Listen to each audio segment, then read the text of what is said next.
Mga sikat na sidekick sa Pinoy movie. Palaging may mga sidekick sa mga bida na sumusuporta sa kanila dahil kung wala sila, hinding-hindi matatalo ng mga bida ang kontrabida. Kung wala ang tulong ng kanila mga pinagkakatiwalaang kaibigan. Sa sinihan sa Pilipinas, madalas nating hindi pansinin ang mga mahalagang papel ng mga sumusuportang aktor na tumulong sa ating mga bayani kapag sila ay nasa matinding panganib o nasa hindi komportableng sitwasyon.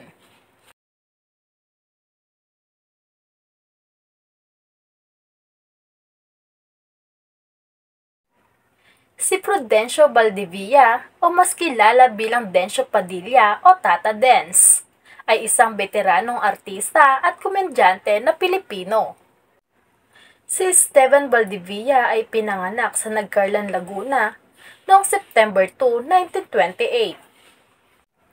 When talk about movie sidekicks, then you always refer to Dencio Padilla as the typical lead supporting cast. Kung wala siya, si Fernando Po Jr. ay mabubugbog ni Max Alvarado o Paquito Diaz at ng kanyang mga alipores, palaging tapat kay FPJ hanggang sa huli. Laging nagbibigay ng comic si Dencio kapag mahirap ang takbo. Si Panchito o Panchito Alva ay isang komedyante na nagsimula noong dekada 60, kadalasang magkapareha sila ni Dolphy sa pelikula man o telebisyon. Si Panchito Alva ay pinanganak sa Paco, Maynila noong Pebrero 25, 1925.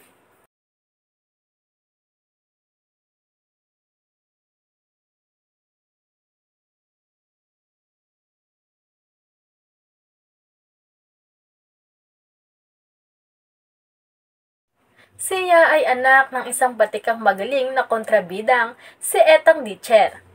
Una siyang gumanap sa bakuran ng Sampaguita Pictures sa mga papel ng isang magulang. Kasama na rito ang magaling na pagkakaganap niya bilang estriktong ama ni Carmen Rosales sa melodramatikong pelikula ni Pablo Gomez.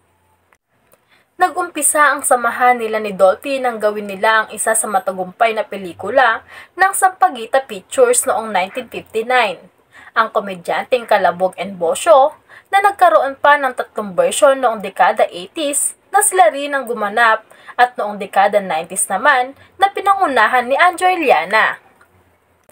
Sa mahaba't tanyag na karera ni Dolphy, tinukoy ng yumaong Panchito Alva o Alfonso Tagle Sr. sa totoong buhay.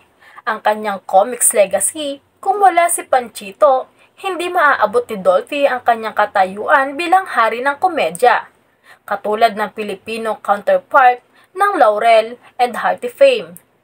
Sikat sina Panchito at Dolphy sa kanilang English-Filipino song translation routine.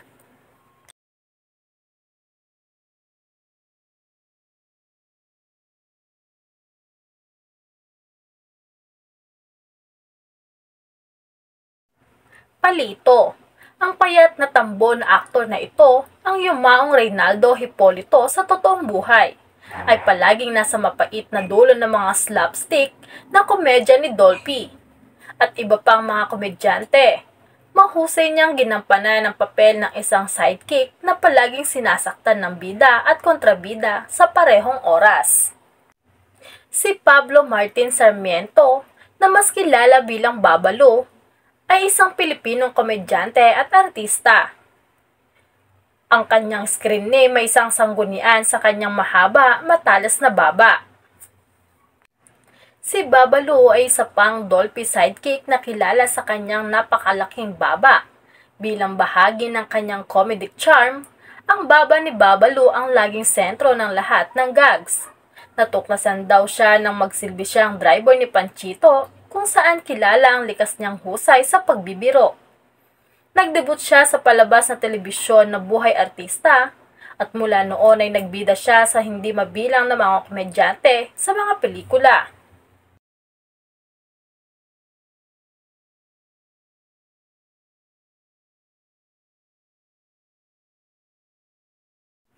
Rene Requestas, the most popular comedian of the 90s. The late Rene Requestas looks like a homeless dude dahil sa kanyang nakakabaliw na hairstyle at toothless na ngiti. Ang kanyang hindi nagkakamali na tiyempo at nakakatawang paghahatid ay nagpasikat sa kanya, kaya nakakuha siya ng sarili niyang mga pelikula at nakipagtambalan sa kapwa komedyante na si Joey De Leon. Naging synonymous sa kanya ang role niya bilang Cheetah, bilang sidekick ni Tarzan, played by De Leon. Si Red Forward o Cipriano Cermeño II sa totoong buhay ay pinanganak sa lungsod ng Cebu noong December 5, 1955. Si Redford White, mapagkakamalan mong may dugong banyaga, pero sa totoo lang, may albinism siya.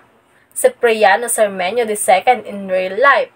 Unang sumikat si Redford White noong huling bahagi ng 70s para sa kanyang suportang papel sa sitcom na School Bukol.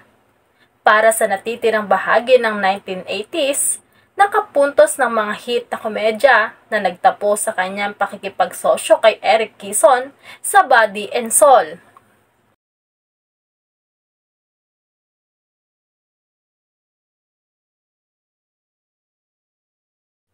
Si Amay Bisaya. Itinuring na sidekick ng sidekick si Amay Bisaya ay isang protege ni Dencio Padilla na gumaganap ng mga prominenteng papel sa PJ movies bilang karaniwang tao na unang nabubunggo ng mga masasamang tao.